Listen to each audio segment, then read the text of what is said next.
I want to start by saying there are no coincidences, perhaps a bit of a cliche, but it is no coincidence nor blind twist of fate that you happen to be here at Watkins on this Thursday evening on the 1st of August.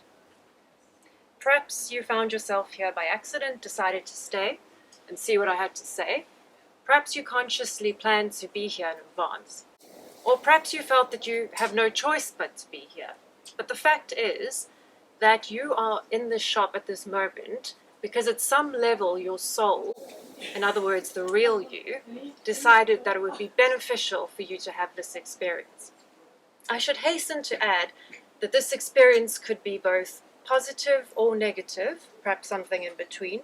It might evoke a strong feeling, for better or worse, but rest assured there is a good reason for your presence right now in Watkins, listening to me to speak, even if that reason is simply the realization that isn't for you and to simply walk out the shop. But whatever you think of the book, Soul, whether or not you read it, it's important to understand that you are designing your experiences every moment of every day in your current form as a human being. You are your own creator, and you are here to have certain experiences which resonate with who you really are. Now, not everyone knows that truth, but what a difference it can make to our lives when we become aware of it. Now, of possible astrological interest to some of you today is that at the moment, planets Jupiter and Mars are ideally located together in Gemini for the taking of action, specifically in the area of communication. That could be mundane communication or more spiritual communication, but in the interests of growth. But here's the kicker. Saturn, the planetary taskmaster, the planet that impels us to get serious about our lives, is also very much in the mix at the moment. And Saturn is asking us to make decisions which are very considered, that cause us to take the actions that we need to take in our best interests. So getting back to the fact that we're here today in Watkins together at this time, having this dialogue, because even though you're quiet at the moment, we are in fact having a dialogue because we're all connected, and I'll get to that in a couple of minutes. The people that you interact with on a day-to-day basis are essentially props on the stage of your life. Each of them is having their own experience, but they have all agreed to interact with you in very specific ways. So as I interact with you today, talking about Soul the book and Soul the endless watcher, it might be interesting to reflect on what you should be or what you might be getting out of this experience right now. Now, if you are inclined towards the divinatory arts, you might even like, when you go home tonight, to draw yourself an oracle card or a tarot card and specifically ask yourself, what is the key takeaway for me based on what that woman had to say at Watkins this evening? Or if you're not really interested in divination, alternatively, you might like to sit in quiet contemplation. Ask yourself a similar question. Clear the mind and see what images or thoughts or feelings might pop into your head. Just a thought. One thing I'd like to make very clear from the outset is that whatever I say tonight, whatever I've said in the book, I am in no way purporting you to tell you what to do or to impose any sort of value judgment on you. I'm simply offering certain information from you. You, of course, have free will, and you can choose to take whatever information is useful, or you can ignore it, your choice. Now I'd like to explain a little bit about the provenance of the book. So a couple of years ago, I began to have recurring visions, partly by way of dreams, but partly through my conscious efforts to connect with my higher intelligence, about the need to bring something hidden to light, and then to forensically take it apart and put it together again in a way that would be meaningful to a modern audience of spiritual seekers. A few years before that, I discovered the 19th century mystic and teacher Alice A. Bailey, whose works do tend to be relatively challenging for modern readers to assimilate in many cases. Now, Alice's works had served to corroborate my own understanding of the soul and other related esoteric principles, but also to add a level of detail that I had previously not had access to. My own spiritual journey had revealed a singular lack of clear information on the topic of the soul. I'd noticed at the time that there was very little of any granular information about what the soul is and providing any context for it in any meaningful way. And I began to realize at the time that I was being asked to write about the soul myself, to explain what it's all about and explain that context that I felt that I'd never had access to on my own journey. And in addition, I was being asked to try to simplify in my own way the somewhat abstruse content that did exist on the subject at the time. So I decided to focus the book on the notion of the soul, bringing in Alice Bailey's esoteric masterworks on the subject, but in a way that I felt would make the content more accessible to modern readers. I also realized that I couldn't discuss the topic of the soul without bringing in this notion that there were many other beings and energies in the universe which do have a material impact on human beings. So, admittedly, somewhat ambitiously, I set about writing about those beings as well. And even now, as I look back, what I wrote in the book was only the tip of the iceberg on this great mystery, but I suppose it is a start. I'd like to make one other point at this juncture. I do think it's timely that we human beings are beginning to have greater access to the mysteries than we previously did. Because previously, in my view, humanity was not quite as ready as we are today to assimilate that information. And it was therefore arguably necessary for some esoteric writers to include what's referred to as blinds in their writing. In other words, to deliberately mislead in some areas, essentially to protect humanity from itself. Now, the practice fills me with horror, not least because what we've been through in the last couple of years has been awful in terms of being misled and a lack of information. But of course, this is today and that was then. And I can understand why it was previously felt necessary to do that in some respects, to make sure that people didn't have access to techniques and information which would have been harmful to them and humanity. And by the way, I use terms relating to the notion of time advisedly, because time is essentially an artifice. It's a construct that's been specifically given to humanity to provide meaning to our physical existence in the interests of spiritual growth, so that we have a clear beginning and end to things. If we didn't have a clear beginning and a clear end, we wouldn't really have an opportunity to learn how to modulate our emotions. And therefore, arguably, we wouldn't have as much of an opportunity to grow spiritually. When I put this together, some of the lyrics to the song Closing Time by Semisonic came to mind, if anyone's familiar with that. Closing time, every new beginning comes from some other beginning's end. Simple but pretty powerful, I think. Now, in reality, all of our many individual lives as human beings are occurring simultaneously, and there are infinite versions of ourselves in what is in effect a multiverse. Ponder that for a moment. We can jump timelines and change our experience of things by setting the appropriate intentions and by exercising our free will. Now, what does that mean? As I alluded to earlier on, it means that we have unlimited scope to change our realities within the particular set of themes that we've been given at a soul level to explore in a particular lifetime. So, having said that, I'd like to explore some of the themes that I write about in the book, because I think it's important to do that to give you a flavor of what to expect. First of all, you are your soul. Although I refer in the book to the fact that we human beings have souls, which is technically true because the soul is esoterically housed in the gross physical body, and what I mean by that is the physical body that we can see in 3D with our physical eyes, it's important to realize that you are in fact your soul, because the part of you that really matters is the higher part of you, if you can get your head around that, which is in fact your soul. It sounds a bit circular, but ponder that for inhabiting this body, this physical body, with its lower personality for a while to have certain experiences which will lead to your growth at a higher level. The book explores the dichotomy between this lower personality, which still serves its purpose, with its more limited agenda, and the imperative of the higher intelligence or the soul. And as the individual becomes awakened, more and more awakened to the presence of the soul, they begin to naturally operate in accordance with the dictates of the soul rather than the personality. So in other words, the personality no longer runs the show. And this process is all part of a far greater, more complex, creative, cosmic process, which is orchestrated by the all, the source. Some call it divinity or God. I use those terms more or less interchangeably. Secondly, I'd like to talk about the etheric body.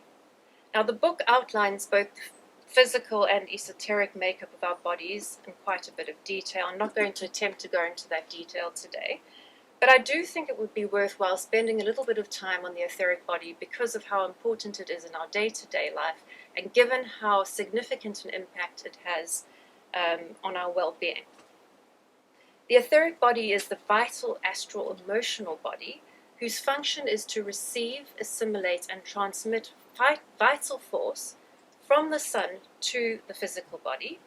And it also plays a role in protecting the astral body, which confusingly is also an emotional body, from the physical body, until such time as the consciousness is sufficiently developed to be able to cope with astral travel. So in other words, what I'm saying is it's not necessarily a good idea for the astral body to be allowed to travel to other planes of existence, other dimensions, and you'll notice I've got really esoteric really quickly, until such time as the consciousness is prepared for it. And the book goes into a lot of detail on that. But I want to unpack that a little bit more. Firstly, it's important to be aware of the function of the etheric body as a transmitter of energy, so that we can allow it to carry out its function as transmitter of energy unimpeded. So we can keep it clear. Disease always starts in the etheric body. And so it's really, really important that we become aware of the impacts of the emotional state on the etheric body, remembering that the etheric body is an emotional body and so is profoundly affected by our emotions. Now, I should also hasten to say that our emotions are, of course, an important part of our human condition. We need to allow our emotions to run.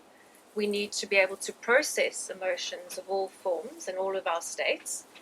But it is also important that we learn how to control our responses to challenging life experiences, to avoid an excess of emotion causing blockages and stagnations in the etheric body, which then inevitably lead to disease. Now, I should mention, of course, that there are various causes of disease. Not all diseases are controllable or avoidable. Sometimes we have to go through them, but we can control our response to the disease, not least because of the additional impact on the etheric body. And also by keeping the etheric body as clear as possible, we can mitigate or reduce the risk of disease. So thinking about how we keep our emotions running in a constructive rather than destructive way, I'm going to use a little bit of a cliched analogy here. I'm going to refer to the steering of a ship on turbulent waters. Now, obviously, there's nothing we can do to control the fact that the ocean, for example, will be turbulent from time to time, to use a water and therefore emotional analogy. We can't fight the fact that the ocean is turbulent, but we can try to keep the steering as even as possible, no matter how tough it is to avoid disaster. So when we're experiencing things like grief and loss and rage and other completely normal but challenging human emotions, and even, and this is really important, where there's been a great injustice and we are truly victims of that injustice, it's really important that we can recognize, we can influence how things proceed from that moment onwards. And that's one of the profound mysteries that we've been given to work with as human beings, whether or not we like it. We can acknowledge that something bad has happened and then make a conscious statement of our intention as to how we want to experience the situation going forward. And it's hard because there will always be a part of us that wants to stay in that negative state, hold on to it. Frankly, it takes a clear act of will and discipline to consciously lift ourselves up out of that negative state and express a positive intention. but it's really important that we do that. That aside, most of us can expect to encounter these blockages and stagnations in the etheric body from time to time in the course of our lives. It's completely normal. And therefore, it's really important that we use the methods that we have at our disposal to clear the etheric body as best we can. So the usual practices of yoga, Neigong, sound healing, acupuncture, if you can have access to those modalities, that will assist greatly. And those things should be part of our regular kind of spiritual housekeeping. The key, though, is having awareness of those dynamics, because if you have the knowledge, you have the tools to ensure that you're operating as the best possible version of yourself at all times. Now, as I mentioned before, the etheric body is also there to contain the astral body until such time as the consciousness is prepared, ready to travel safely to other realms, other dimensions. And it's safe for the astral body to travel when the individual is in contact with the variously named guardian angels, holy guardian angel, helpers, guides, and so on. You probably all, or most of you, will be familiar with those beings. Every individual is assigned them at birth, and once contact has been made with those beings, they can then put the individual directly in contact with true source information or divine wisdom. And that is why in all the classical systems of kind of magical spiritual development, students are expected to undergo quite a rigorous kind of period of preparation. They're expected to meditate and or engage in other sorts of similar modalities expressly, so that when they contact other beings, they can rest assured that they are in contact with pure information, which comes from the source, and not information that's tainted or corrupted by unbalanced beings. This, though, we're all connected to other human beings through our respective etheric bodies, which isn't a big surprise because humanity as a collective has its own soul. But that also means that we're susceptible to energies from other human beings, which of course can be positive or negative. And two things flow from that. Firstly, we should be regularly scanning the etheric body and becoming more conscious of any energies which are not helpful to us from other human beings. And we can do that by developing the consciousness using whatever tools resonate with us, for example, by meditation, the other things I mentioned. But secondly, it's important that we are discerning about what energies that we allow in and that we set the appropriate energetic boundaries. Now, sex is a completely different topic. It's a topic all on its own. But I would just make the point that when we interact with other people at that level, it most certainly impacts the etheric body. So it's something to reflect on in that respect. Now, just as other human beings can affect the etheric body, other types of beings can also latch on to the etheric body. Sometimes, some of us, and within very narrow parameters, consciously allow other beings to possess them in the course of certain spiritual, magical practices, but that's kind of the minority.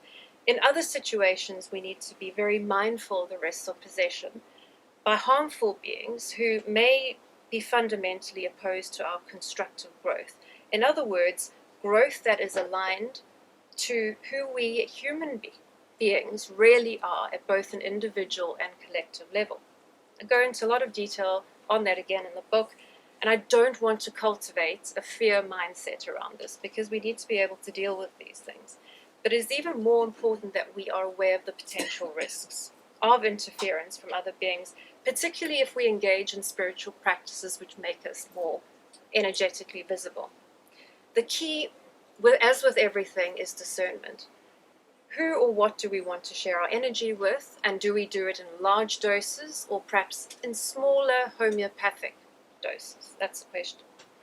It's also a discussion in its own right. We don't have time for all of that tonight, but really it's all about expressing the appropriate intentions and setting appropriate boundaries.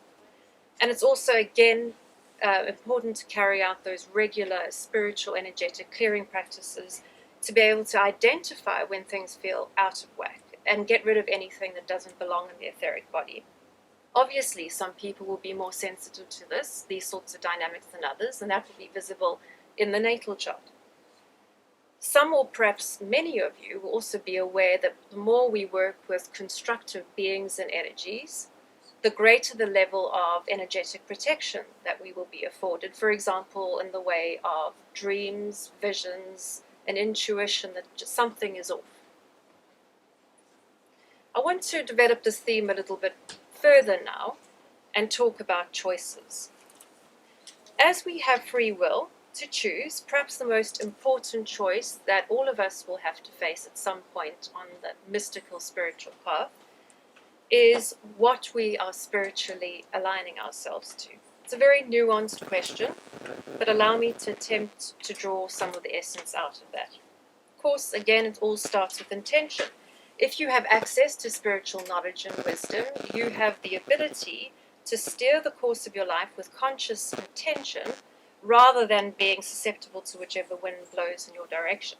So the starting point is that ideally we should be consciously choosing what we want to spiritually align ourselves with. The obvious question is, what are the choices? We're at the hotel breakfast buffet. We can choose between the continental and the full English breakfast. What do we choose? The spiritual choices are clearly for each individual to decide on and to reflect on.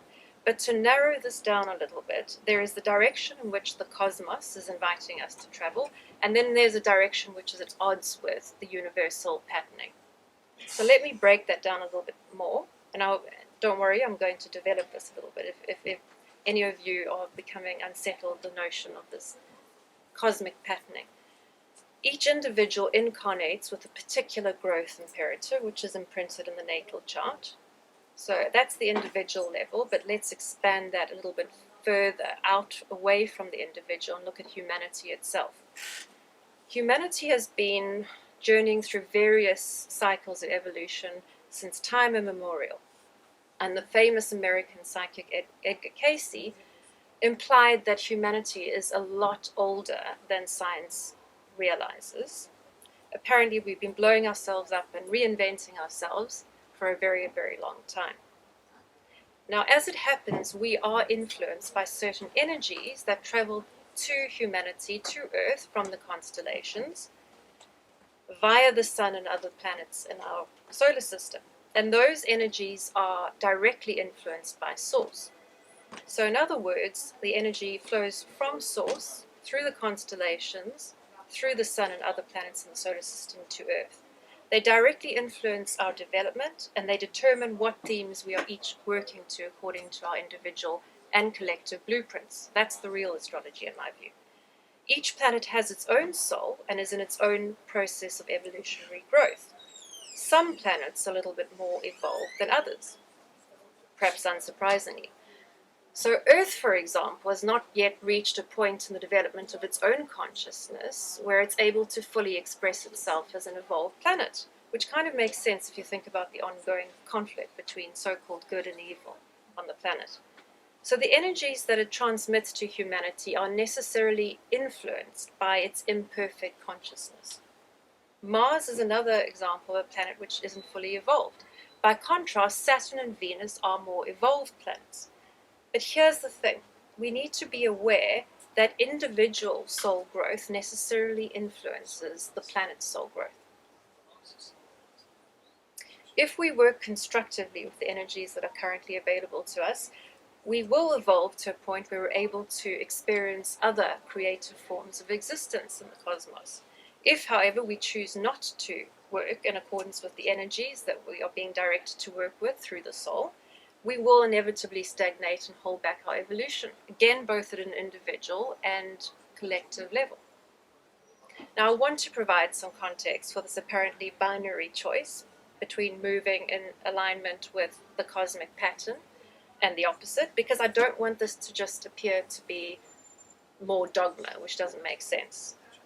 In ancient times, and again I use the word time advisedly, humanity was at a point of its development where it was very focused on expressing itself by way of the personality, so part of the lower self. So we were, if I can say we, were very focused on learning how to work with the personality and master personality issues.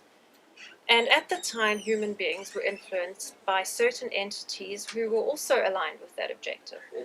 What I mean by that is that those entities were aligned to form or materiality and therefore to the personality, rather than to the soul and therefore divinity.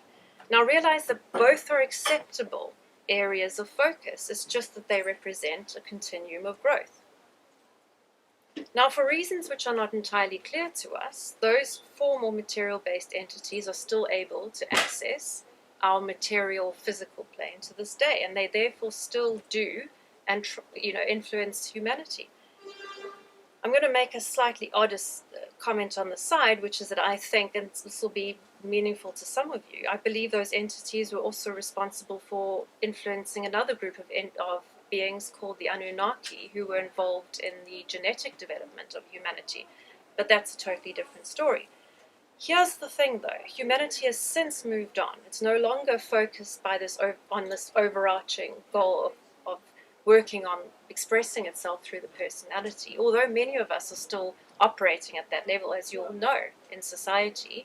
The point is that the spiritual objective has now moved on. We're now focused on becoming awakened to the existence of the soul. We're focusing on higher objectives. And therefore, there's no point in working with entities who are no longer aligned with that goal. And in fact, it can be harmful to work with those entities because we necessarily set back our own evolution. Human beings acting contrary to their own interests by aligning to those entities in the practice of what I will loosely refer to as black magic. Controversial statement, especially here. Because we embrace all modalities. But hear me out. In the practice of black magic, the magician ignores the calling to develop themselves and, in alignment with the soul, ultimately with the goal of working in service to humanity, and instead actively chooses to invoke certain form-based entities to achieve certain magical goals. Let me be clear, though. There's nothing in principle wrong with using magic to work in a way that brings about results to assist oneself, or to work in a way that I will describe as homeopathic, borrowing from Nina Griffin, who's another astrologer, with black magic. In other words, the key is to consider whether what you are doing is in alignment with what the soul is wanting you to do, and therefore is in alignment with the cosmic will. Now, I'm going to give you an example from my own experience to hopefully bring this to light, because I think it's only fair. If I'm going to make controversial statements, maybe I should back it up with some of my own experiences. So a couple of years ago, quite a few years ago actually, when I was at the beginning of my kind of journey of learning how to practice magic, I became quite obsessed with learning about black magic. And I was sort of determined to understand it purely because I knew that I needed to make an important choice. I needed to understand what it was all about, and I needed to also be prepared in case I ever found myself on the receiving end of it. For some reason, this is what I was wired to do. But of course, it couldn't just be academic. I needed to put it into practice as well. And so I made it my business to carry out a few black magic rituals. I should add that it was all done ethically. I never ever interfered in anyone else's free will. That was always very important to me. But rest assured that I did evoke a couple of demons, specifically to see what would happen. I wanted to see if the stuff worked. And let me tell you, it did work. And I very, very quickly got the validation that I needed, that this stuff wasn't for me, that, yeah, it was effective, but it was very dangerous. But look, that's my story. I'm just going to let you kind of ponder it. If you feel uncomfortable about the notion of humanity being subject to some sort of divine will and therefore under the control of something, it may help to remember that divinity doesn't have a personality. It is ineffable. It's beyond our comprehension. Those of you who are familiar with the Kabbalah will know that Ein Sof, or divinity, sits above Ketha on the tree of life, and therefore necessarily sits above the polarity of good and evil. It's way above that. So we can't possibly be offended by something that doesn't have a personality agenda to control us. It just is. It's just the way of the universe. So I'm going to leave you to ponder that for a while. It is important because that choice will influence every aspect of one's spiritual practice, and it will influence the extent to which we are being true to our specific imperative of spiritual growth in the lifetime. So I thought I might read a passage from the book. It's not very long. I randomly selected it. I just thought of a number between 1 and 8, number of the main chapters in the book, and it turned out to be chapter 4, which was chapter 4, Other Beings and Entities. So I thought I'd read you the first. I thought it was topical as well as it happens. I thought, well, maybe this is what I'm meant to be reading.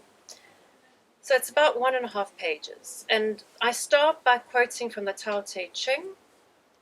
Empty your mind of all thoughts, let your heart be at peace. Watch the turmoil of beings, but contemplate their return. Each separate being in the universe returns to the common source.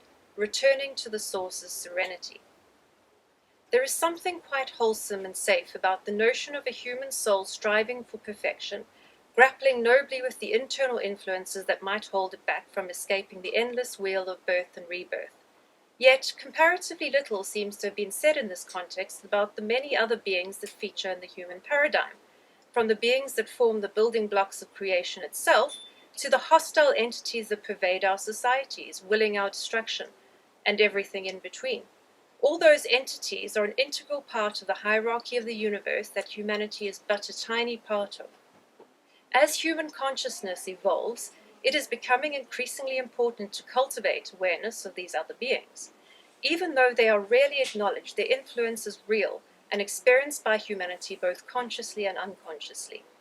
The process of soul growth involves moving beyond the confines of the personality and positioning our life goals within the framework of the soul, so that our operating system becomes more progressive. And progress means acknowledging that we operate within a far broader system than we could ever have imagined, and that we owe it to ourselves to become more aware of how the actions of other beings in the wider ecosystem affect us, for better or for worse. Many people balk at the notion of the existence of invisible beings who interact with us, potentially in invasive or disturbing ways.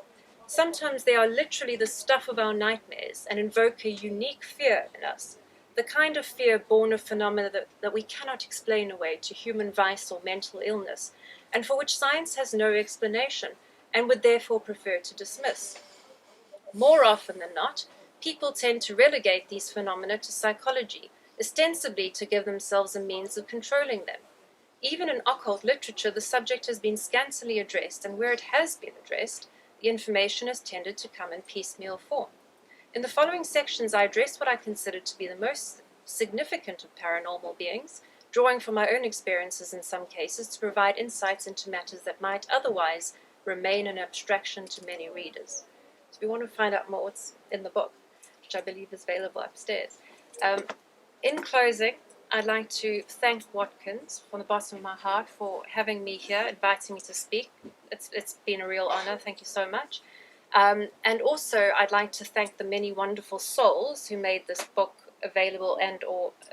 possible, and or inspired me to write it. Not least the wonderful people at my publisher, Red Feather, my agent, Severin Junot, who unfortunately couldn't be here. She's traveling in the US.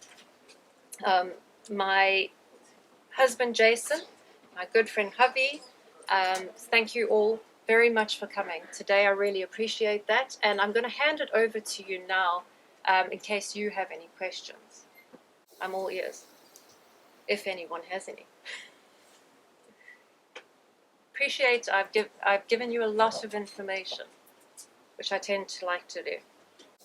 Yes? In a kind of cosmobiological sense, if you were to spin the wheel forwards, do you think there's a moment of consolidation where humanity is kind of reabsorbed into the oversoul of the earth and we become like a footnote, so to speak, in its larger evolution?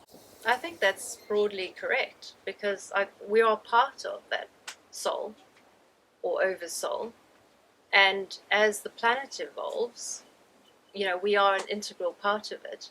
And one day, obviously, the planet's going to be destroyed, but our souls will be moving on to different things. It wouldn't be a kind of nihilistic event. And I don't think you meant that.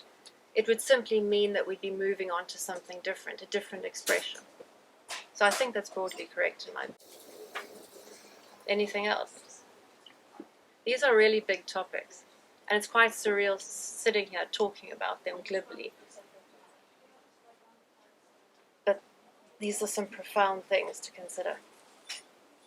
All right, well, I don't know if there are one from you. Simple question. Yeah, of course. What's the way of knowing what's really aligned with our soul's path, purpose? That seems to be a simple question, but it's probably quite tricky because it boils down to individual efforts to make contact, and that's the challenging part. And the way you would do that is by going into a state of meditation, by going into effectively a state of trance, and you can do that in various ways. But that's how you would begin to make contact with your higher intelligence, and also with those other beings who are going to be helping to give you a steer in the right direction, ideally. So unfortunately, that's the kind of inescapable thing. It's about just putting in the grind and getting to a point where you're able to access that information, and it's possible for anyone with the appropriate intention to do that. Yeah. Yes.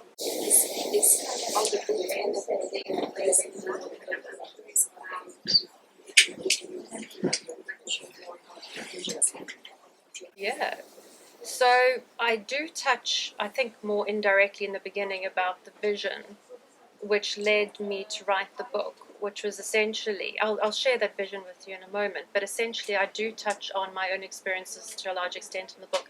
I didn't want it to be a dry regurgitation of principles. I wanted it to be informed by my own experiences to kind of bring it to life.